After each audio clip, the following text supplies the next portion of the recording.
We've re-established phone connection with Emmet Bolton this morning. Emmet, yeah, sorry, we were talking there about the difference that having the cause really helped and made to Kildare. And I know you're saying that the lads didn't change that much in terms of tactics or setup, but the difference that confidence makes to a group, where suddenly they feel like they know exactly what they're supposed to do and they understand their roles, and the ball is sticking, the kick passes are going to someone's chest. It's kind of a perfect storm of positivity. It is, and you look at the performance itself, everything that you said, things that probably weren't working for them to date, and especially in the Carlow game, and a couple of times against Derry and against Longford, they were working. They're still a small bit too porous, but I think Mayo only had one or two goal chances, whereas, you look at Longford and Derry had prominently more, their shot to score ratio was extremely high. It was, I don't think they had many wides against Mayo, so it was the way in which they were playing, and in terms of kick passing accurately out of the fence, the majority of the balls were sticking. Paddy Brophy could have tried that 60-yard ball down the sideline to Paul Cribben 10 times, and it only would have come off once, and it did against Mayo. So there's a lot of things that are working well for them at the minute, and I think it all stems down to work rate. They're working extremely hard for each other. I'm not sure if they were working as hard as they should have been to that point, and maybe it was because of a little bit of belief, but it's very easy, we've been part of it in Kildare over the last 10, 11 years in terms of qualifier performances, that you get a bit of momentum behind you and you get a bit of confidence and things start working for you. You're obviously papering over cracks because you've been playing week in, week out. You don't get too much time to focus on them. It's all about the positive and what you need to work on and what is working well for you. And that breeds confidence, and it breeds momentum as well. And the guys have a lot of momentum behind them. They're after winning games, they're putting up high scores, yes, conceding a couple of scores as well, but they're winning games. And, in the qualifiers, all you have to do is win by a point, be it how bad or how good you play, and you're into the draw and you're into the next round. So it's a really good time at the minute for the lads, and you just be hoping now that the Monaghan game on Sunday, they can put in that level of performance again, because they've been out on the road for the last, 3-4 weeks now. So you're looking at guys trying to get the body right over the course of the week. There's probably not going to be too much training done. So it's all about preventing injuries now, and making sure that you use the subs bench as well as possible, because you look at Chris Healy and Ian McCallaghan over the last two games, especially, like Chris Healy came on and scored 1-2 against Fermanagh. Ian McCallaghan came on and scored a vital point and showed his experience against Mayo. So all of these things contribute to the fact that, they're going in a really, really good place now at the minute, and you'll see how they go on Sunday. Yeah, you mentioned they're utilising the subs to the best of their potential, and I think this is something that Cian O'Neill is very good at, maximising the resources. And like we were chatting after the Carlow game, Emmet, and Tomás O'Shea had just written that column kind of lambasting Cian O'Neill and saying that he was a data geek, but ultimately the data geek line is probably something that's going to stand him in good stead, because having a person who can read into all that data, who believes in that, who believes in sports science quite heavily at this stage of the season, will benefit Kildare hugely. Of course it will, and you have to look at the stats that he does provide. He looks at predominantly if you're talking about substitutions that are come on, he look at metres covered, high intensity running, he look at touches, he look at shot to score ratio. You'll expect the substitutions to make an impact.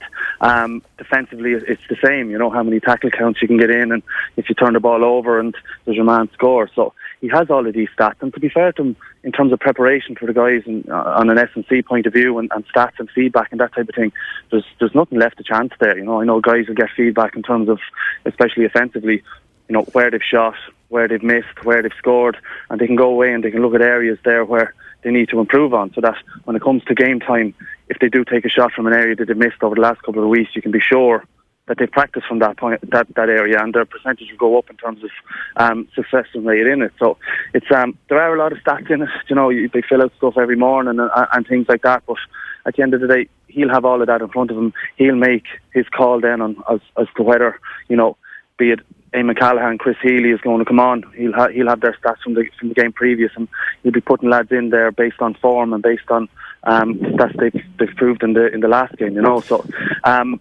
It's not unorthodox, but other guys will just play guys on the basis of maybe what they've done in previous years in terms of how they've performed when they come on. But Keane will have all the stats in place, and he'll have whoever he's ready to come on and do a job, and they've been doing that so far. It's great to see, What about the style of play? How are Kildare trying to play? How would you characterise the team at the moment? Because they seem to be a particularly varied style over the last couple of games, and no doubt they were trying to get there during the league, but it's far more difficult to develop a game style, a style of play and a game plan when you're losing matches, whereas all of a sudden, as you're saying, that 60-yard pass down the line, that comes off, then suddenly everybody begins to go, oh, that's what I'm supposed to be doing. My role is very specific.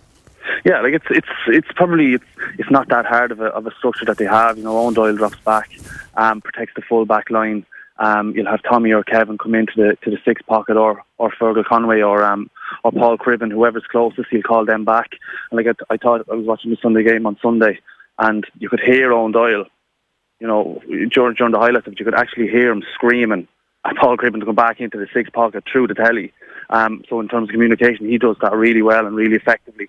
I'd like to see him cut out a few more balls, but I thought he was fantastic going forward. Stood up the goal for Neil Flynn, and drove forward the pace, really drove the team on. Offensively, they have three blankets of two. You know, they have a 2-2-2 or a triple-double, as Keane calls it, and you have Paul Cribben and Fergal Conway dropping back in between 6 and 7, or maybe 10 yards just in front of them, and then you have the two guys in the middle, and then you have Dan Flynn inside. So it just means that, you know, you can hit a ball 40, 50 yards, you can skip a line, and then you can skip a line again, and it just creates a load of space. And as you said, it's tough when you're trying to do this and you're losing games, but when you're winning, it really does work, you know, and the guys gain confidence in it and say, actually, you know, this is working. We tried the same formation under Geezer probably in around 2010, and we just couldn't get it right for maybe to go to 2.5 months, and went on a training camp to the Marriott Hotel over in Johnson Bridge, and it just clicked.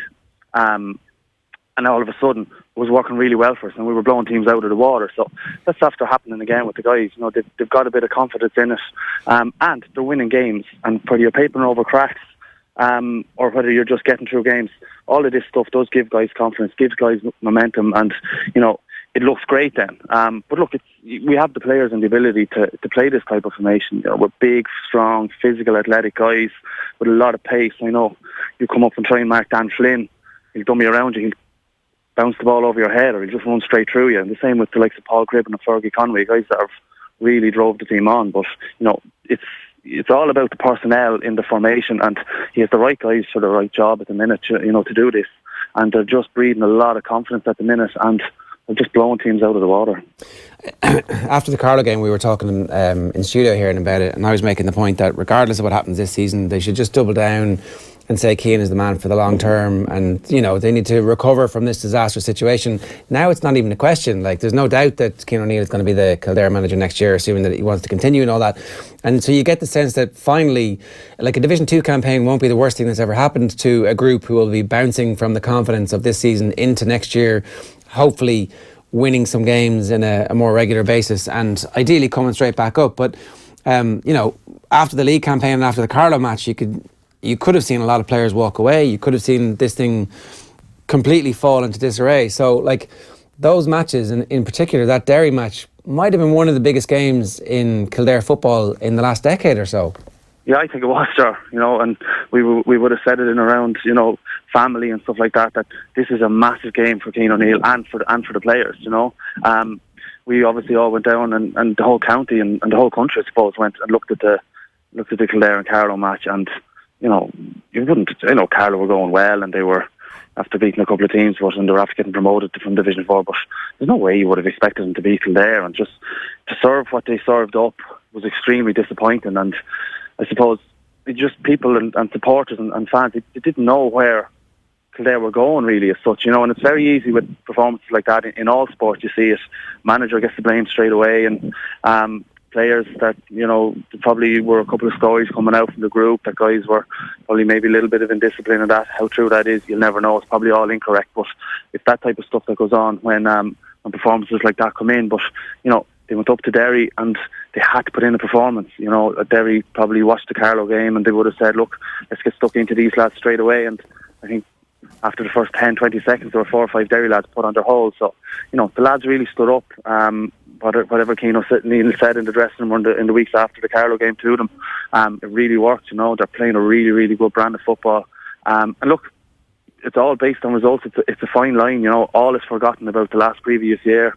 and the league performances and the Carlow game, and you're into a Super 8 now, and nobody really remembers that, so they're in a good place. Look, he seems to be the man for the job at the minute. I think himself, Rowley and then the Murphy's done a fantastic job to lift the lads after the Carlow game, but a lot of credit has to go to the players themselves. It's very easy to take the easy option in terms of, a couple of guys could have headed off to America there. It's happened to us before. Yeah. And just put the head down and probably just being there at training, as opposed to going out and looking at your stats and looking at all the things, that the feedback that you're given to try and improve yourself. And that seems to have been done. Yeah.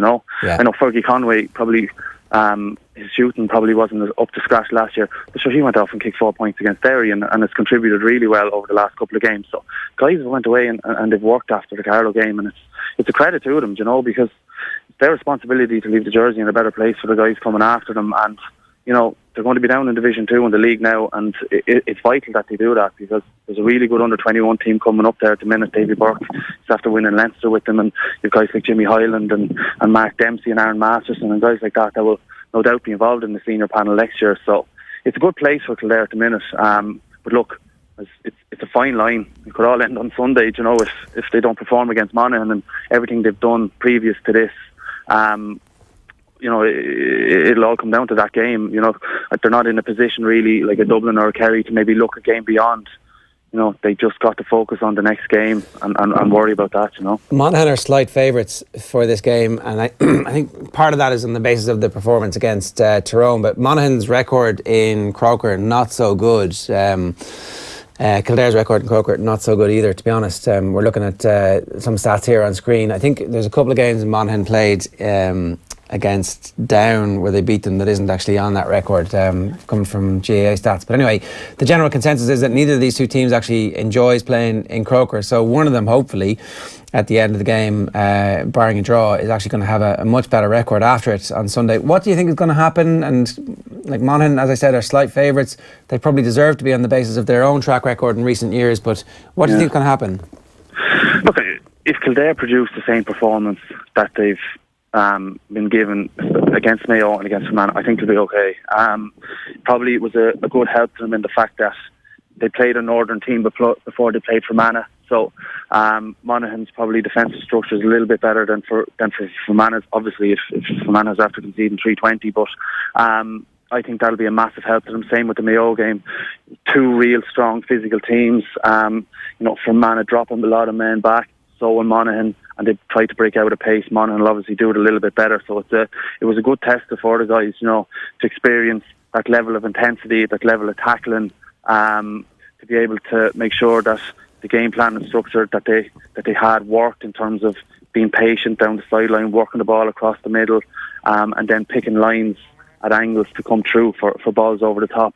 I.e. Neil Flynn's goal for the ball that was given to Tommy Mulick and a tap down to Owen Doyle. So there's going to be a lot of things like that they're going to need to do. But it's going to be if they start as well as they did against Fermanagh, I think they'll be okay. Like, they're going to create goal chances, but they just need to take them. Obviously, they're going to have to double mark Conor McManus. We have Owen Doyle as a sweeper there. He just has to pay as much attention to McManus as possible, because he'll shoot the lights out if he doesn't. I'd imagine they'll probably put Mick O'Grady or Peter Kelly on him. I'd probably Mick O'Grady, because Peter Kelly is offering a lot going forward, and he is playing out of his skin this year. It's like the Peter Kelly 2010 when he won his All-Star, and he's really driving the team forward. So it's going to be an interesting game. I think on form for Monaghan haven't played in, I don't know, what is it, a week now as well, and you'd just be interested to see in terms of how they are inside their camp in terms of injuries. But I think if the guys just bring the same levels of intensity, their tackling has improved tenfold. They're very aggressive and tenacious in the tackle. Their full back line has tightened up. Same with the half-back line. Kevin Feely and Tommy Mulick have a really good partnership there at the minute. Fergie Conway and Paul Cribben, if they don't get 2 All-Star nominations after this, they're playing really, really well at the minute. And you have Paddy Brophy and Dan Flynn who are shooting the lights out as well. So if you just keep it simple, be patient. When the blanket defence drops back, obviously work it around get to the far side and pick your lines. And look, I think they'll be okay, but we played in Monaghan a couple of times, and your conversion rate has to be high, because any chance that you do get, it has to go over the bar, because they're few and far between. So look, I think they'll win the game. I think if they get a goal or two early, they'll win between 5 and 10 points, because just I think the momentum that they have at the minute is really good, and there just seems to be huge confidence coming from the group. All right, Emmet, great stuff. Thanks very much for that. Thanks, Billy. Emmet Bolton there giving us his thoughts.